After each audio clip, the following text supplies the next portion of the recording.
Welcome everyone to the May 8th OpenJ9 community call.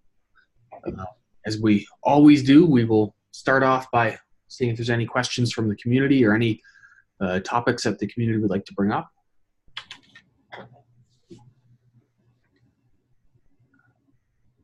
Given the usual cast of characters, I will assume that nobody has anything particular today, and instead we'll kick things off with a lightning talk this week. So Renfei, if I can hand things over to you, I'll stop sharing and you can take over. Yes.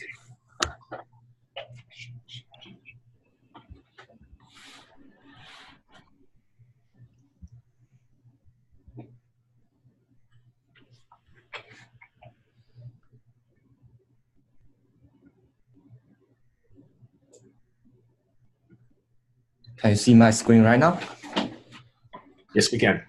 Yeah. So good morning, everyone. My name is Renfei, and today my colleague Longyu and I will present some updates we made into our test framework, TestKGen. For some of you that don't know TestKGen, it is a framework we use to test JDK. A major feature of the TestKGen is we can slice and dice the test to test different test groups. So for example, we have functional system and OpenJDK and etc. Groups we can choose to test. We can also test a certain level inside a group, for example, sanity.functional. And furthermore, we can do sanity.functional.regular or sanity.functional.native. And of course, we can test a single test with its name directly. So here are some updates we've made into the test framework in the first quarter. Mainly is to simplify the test framework based on the user feedback. The first thing is to include the JDK version plus. We used to need to modify the playlist.xml every time when the new JDK version is in. Now when we have the JDK version plus, for example, if we tag a test with 11 plus, that means the test will be applied to all the versions on 11 or above 11. And we also introduce the feature called auto detection. We don't need to provide a set of environmental variables like JDK info, JDK version. All we need to provide now is the test JDK home, and the system will automatically detect all the other environment for us. And as I just showed you in the previous slide, we add a new tag called type. So we have more granularity when we define the test. We can define it as native or regular. And we also did support for the AOT testing. If a test is tagged with AOT applicable, and the test will be generated multiple times and run multiple iterations when the AOT is on. And last but not least, we did support for listing and executing disabled test. Now I will give you some quick demo. Now we are in a console and we are in the test config folder. All we need to do is to export the test JDK home. Then we can run the test KGen by running the run config folder file.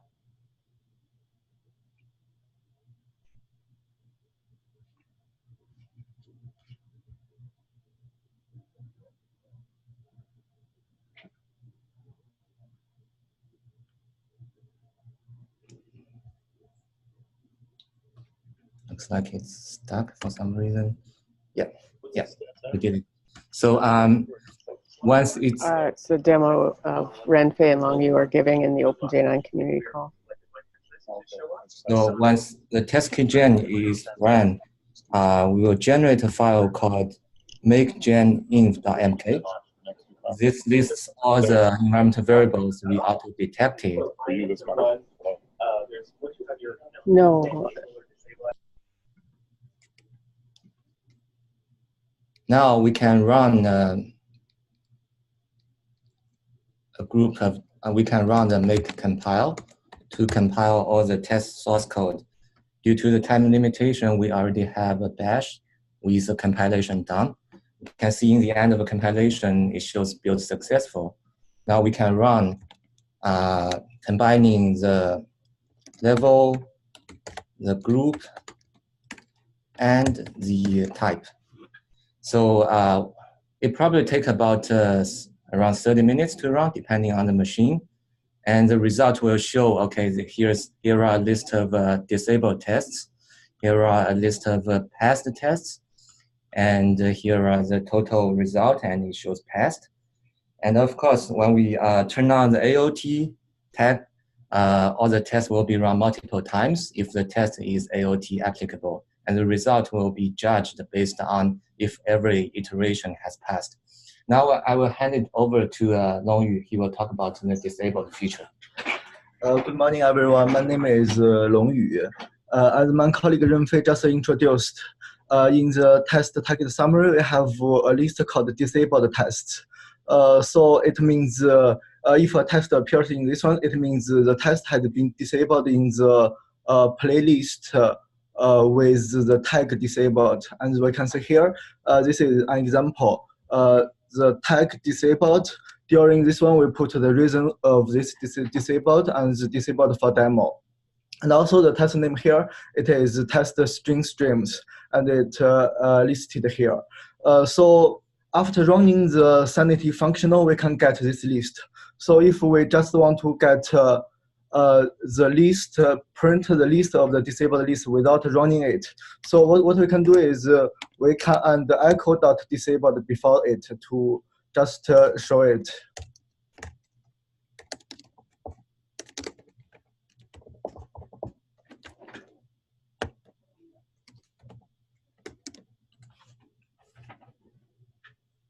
So we can see here, ending echo.disabled before it just shows the disabled list names without running it, so it will save the time.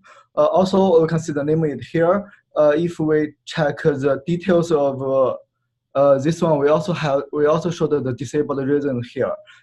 This is disabled for demo, just the same as what we put here.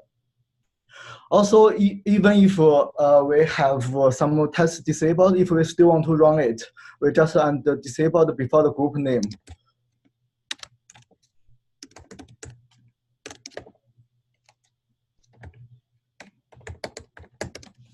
So we just add the disabled before it to run all the disabled tests under this category.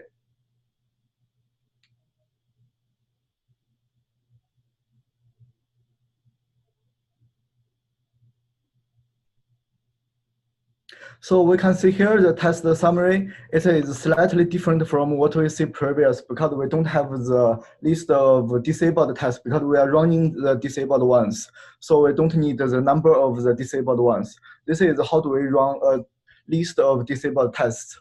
Also for this specific test, if we just want to run it regardless of the disabled tag, what we can do is we just run it by the name of it.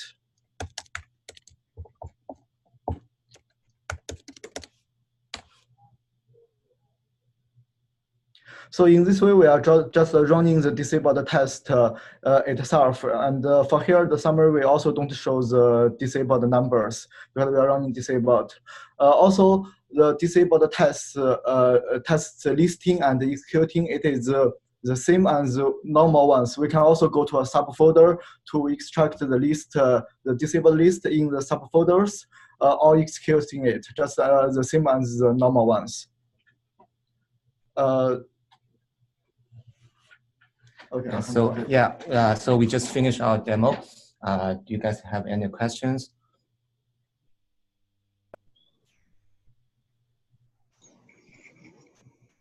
Earlier you mentioned that there were two types of tests. There were native and regular. Yes. Can you expand on the difference between the two of them? Yeah, so the native test is based on some native test libraries. So when we run some Jenkins build, if we don't have access to the native test libraries, then we want to separate them as a regular test. So for some grinder, let's say if we don't provide native test libraries, and when we run make sanity, most of the time it will fail because of these native tests. So that's why we introduced this native and regular separation. So we can run sanity.regular in this case. Yeah, the tag itself, the name itself could be changed to non-native, Dan, for the purpose of this. Yeah, the explanation is the one I was expecting. I just was curious if there was something else. No, but that tag itself can be leveraged for other ways of categorizing the tests. So it's not just for the use of the native, non-native case. There could be other reasons we would use that tag.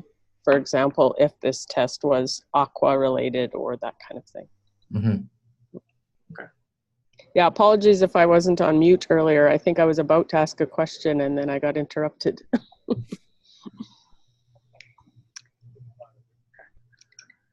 I want to say... I've got a question. Yeah, go ahead. Sorry, Simon here. At the moment, I've been working on some of the backlog of system test problems. And one of the things is to fix a test that's been disabled, and I'd now like to run it through, say, the adopt machines to see whether the fix is okay. This is after I've checked it out locally. At the moment, if I try and run that target, it says there's no such target, presumably because it has been excluded for the platform that I'm trying to test it on. So I've been at a bit of an impasse. Should I be able to use this to, say, run it as a disabled test? How does a test become disabled? So if the test is tagged with this disabled tag, that means the test is disabled, and then we will be able to run it. But if the test is, for example, has some platform requirement, or the test is tagged with certain mode, which is not defined to run on some platform, at this moment we don't have a way to run them. But we can just delete the platform requirement, or we change the mode to make the test running on certain platform. So if I find the test in the platform and find the basis on which it's been excluded, if that's because it's been disabled, then I should be able to prefix its target with disabled and have it run. Is that more or less it? Yeah. So does the test have a platform requirement? I don't. I'll have to go and have a look. Yeah. So if it has a platform requirements, we need to remove that platform requirements. The disabled execution won't run the test excluded because of platform requirements. Yep. Okay, thanks. Yeah, and I guess the other point to note about this feature is that it's meant to help us tie into automatically checking if things have been fixed. Yeah. Renfei, maybe you want to say a word about that. Yes, it's only a much better mechanism for trying to unexclude things than. Yeah, so it does save the developer from having to make a change in their branch just to rerun a test, but it additionally will be something we can run weekly to see, oh, did any of these disabled tests, are they passing now? The other thing is, for the most part, in the disabled text of a playlist, we normally put an issue, reference to an issue number, the URL to the issue. So we'll have a way to quickly and automate the checking of whether that issue is closed, but we can also automate the running of these disabled tests to check if we need to be re-enabling them. Yeah. Yeah. And we also added this disable feature into the test result summary service. So now we will be able to see the disabled in that test result summary service website.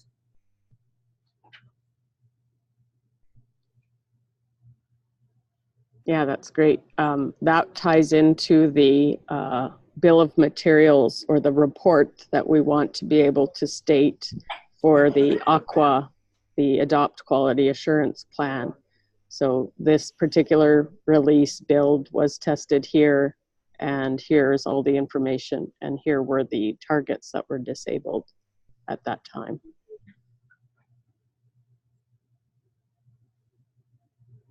Just to confirm, is excluded the same thing as disabled? typically, there are 4 main ways that you can exclude a test. This is one of the ways. Sometimes people say, I'm excluding, especially if it's an OpenJDK test. You can exclude per test class. The plan is that we will also have a work item in the future to list all of those. But for now, disabled means disabled test target, where sometimes people use exclude to mean excluded test class, which is an individual test that belongs to a higher level test target. I don't know if that answered your question. A little bit. And skipped means that. Go ahead.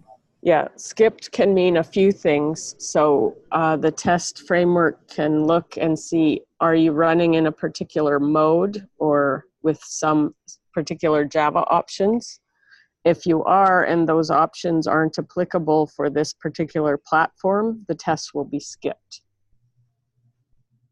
That's one way a test might be skipped.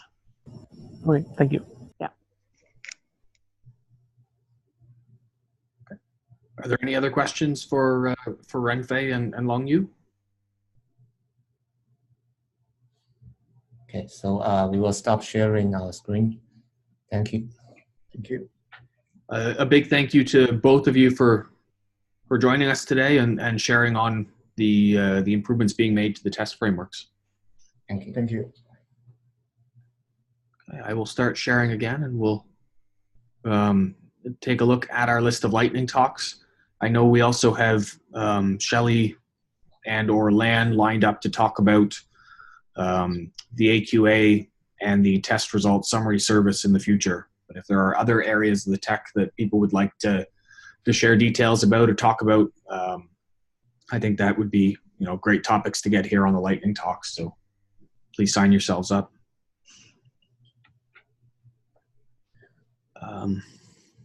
All right, as we usually do, we'll take a quick look at the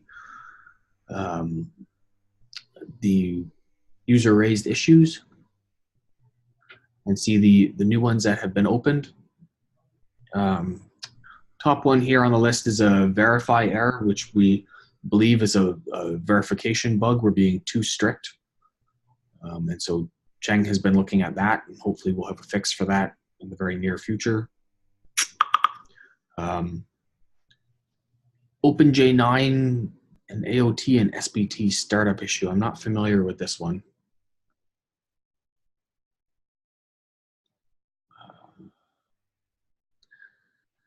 So I don't see that, I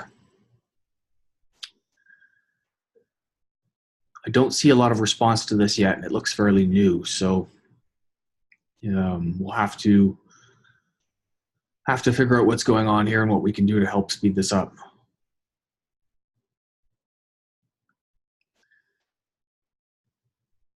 A build fails on OS X. This one I'm also not familiar with. Does anybody have details there?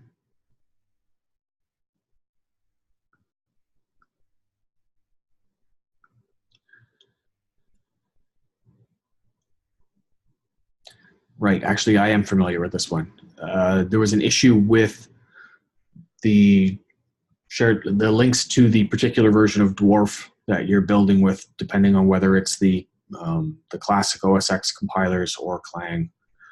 There should be a workaround in OMR that once that gets merged in, we should be able to close this out. So, all right.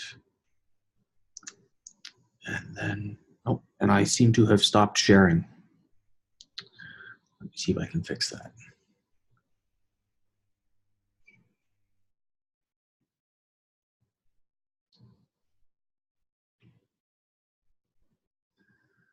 Sorry about that. So we'll go back to the agenda. The next thing on our list here is the usual discussion of the direction in the roadmap. We have the 0.15 release coming up in July. The reality check date is June 18, so all committers, please be thinking about what's in the 0.15 milestone so we can get that, anything that should be closed, the attention it needs, and anything that won't be able to close out, moved out. Pete, are you on the call as well? I'm here. So there had been a proposal to do a 0.14.2 release. Yep. Sometime in the next 2 weeks, I think.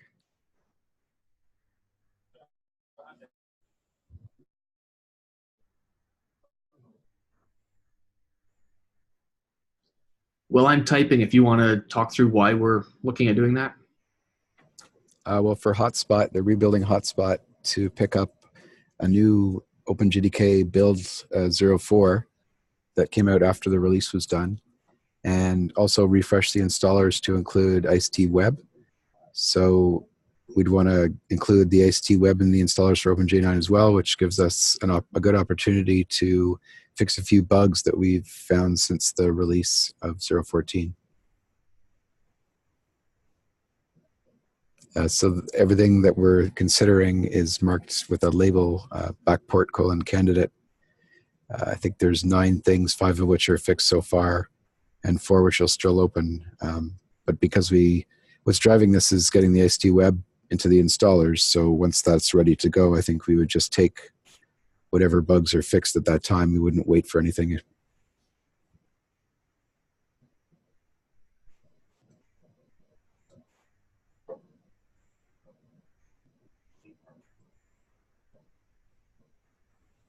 Does anyone have any concerns or other issues that they know have been fixed and think should be included in that?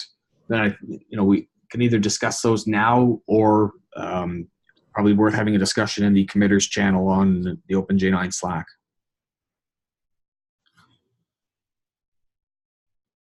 Okay.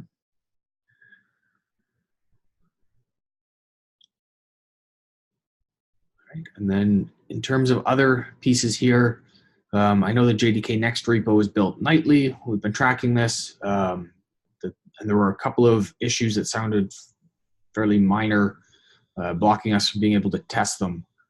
Have those issues been resolved at this point? Lance delivered her changes. I'm not sure if Adam had anything remaining. Not that I know of, but I don't know what the status of them are now. So my changes I haven't. Do we actually haven't anybody run the next build? All we're trying is the compilation. So nobody told me that the issues were fixed, and I didn't notice. So I could try a build. Oh, okay. So Andrew Leonard actually opened the issue internally, so I comment on that one. Actually, that issue is closed at this point.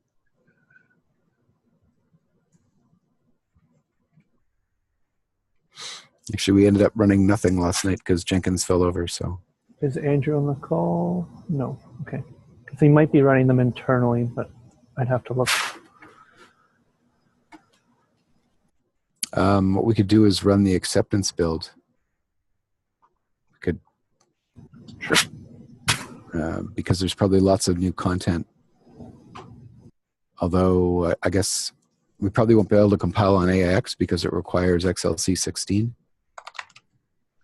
So we'll have to decide if we want to promote. Well, I guess it doesn't really matter if we promote it or not. At least we'll be running that acceptance build. That'll show us if the tests are running or not, and then what the status of the test material is. All right.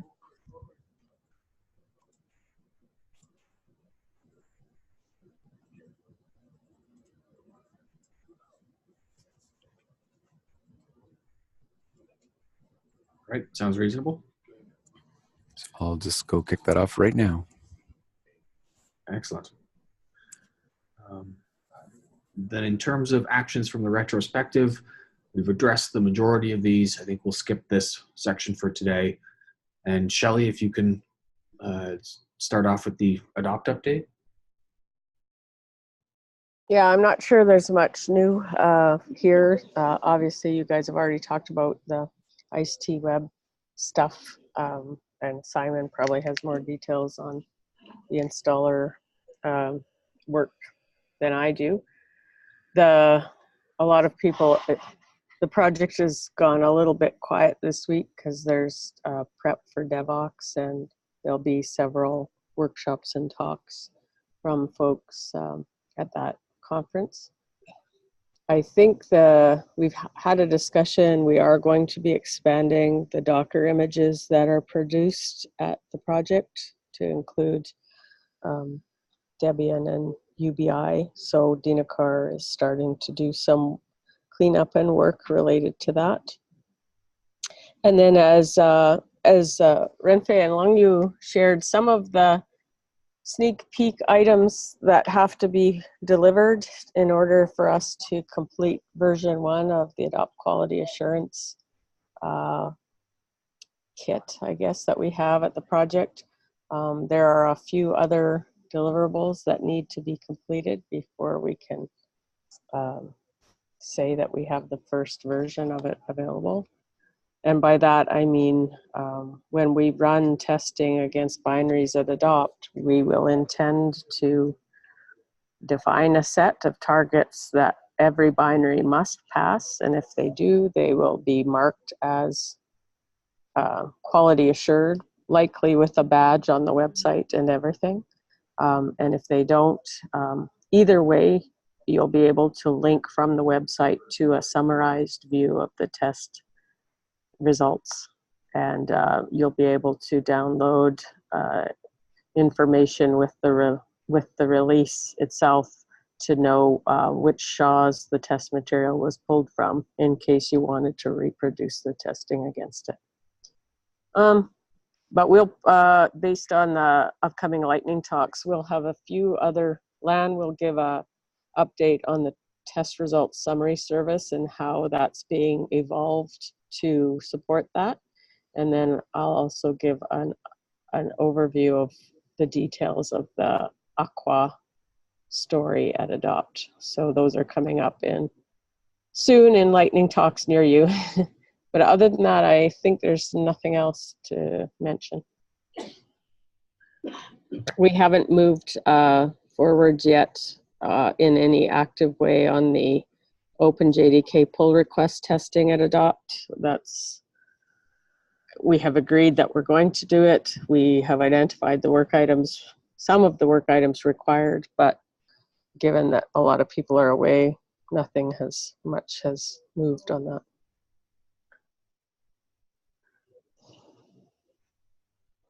Okay. Thanks, Shelley. Thanks.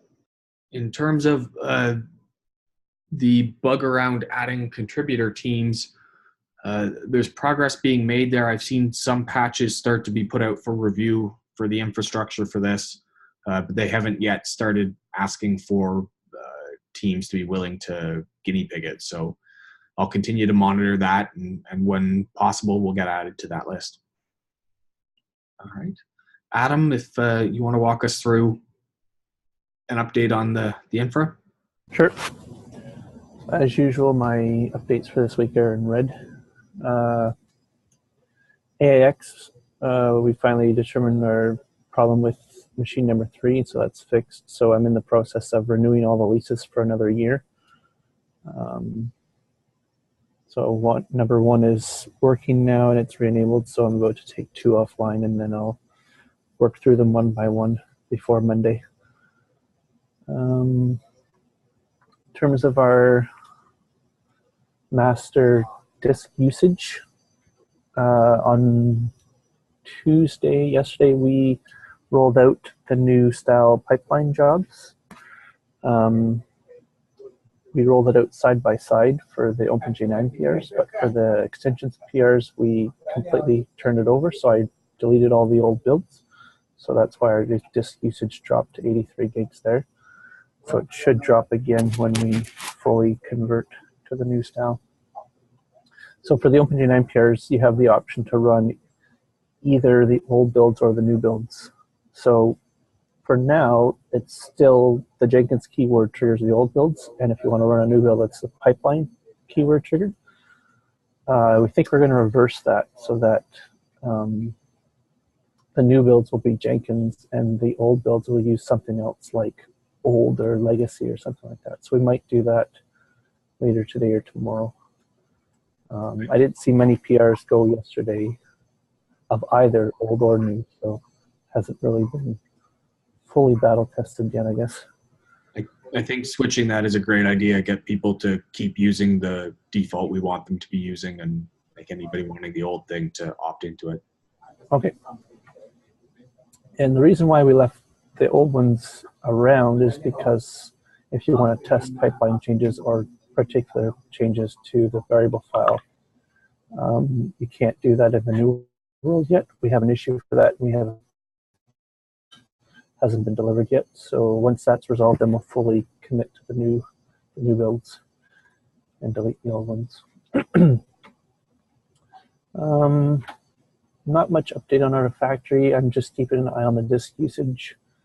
It's been there for about a month now, and we're at 36%. So I think that's pretty good because we have a 30 build history plus a 30-day history. So whatever comes first on that. So I think we have enough space there to maintain our needs.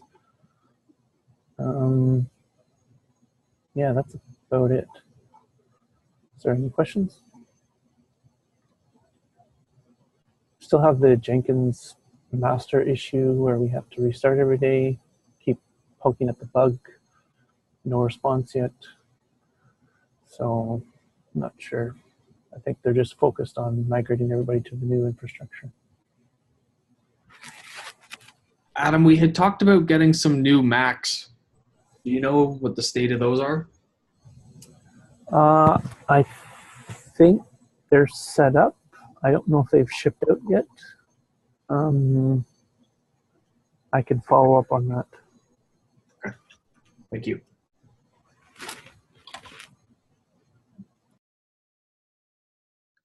Sue, is there any update? I put a quick update in there. I'm trying to find out the exact start date for Bazif, who's joining us to do this work.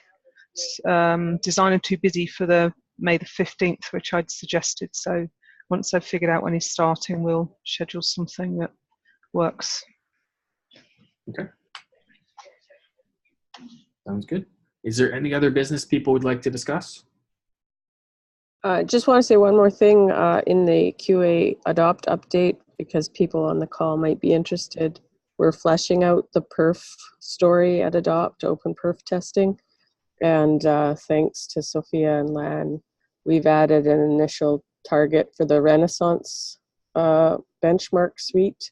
So developers who want to be able to run some of the benchmarks from that suite can now do that. And we'll be adding some more targets. Right now, we've just added ACA UCT benchmark, but we'll be fleshing that out over the next weeks, along with some other benchmarks that the OpenJ9 team is more familiar with. Yeah, I think that'll be great because I've noticed looking at the Renaissance. There's a lot of good stuff in there.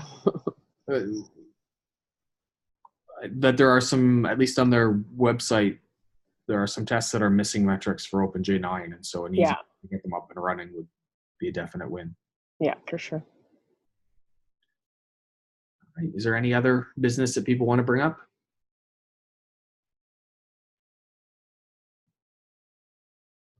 All right, then thank you, everybody, and we'll meet again on the 15th. Thanks, bye. Bye.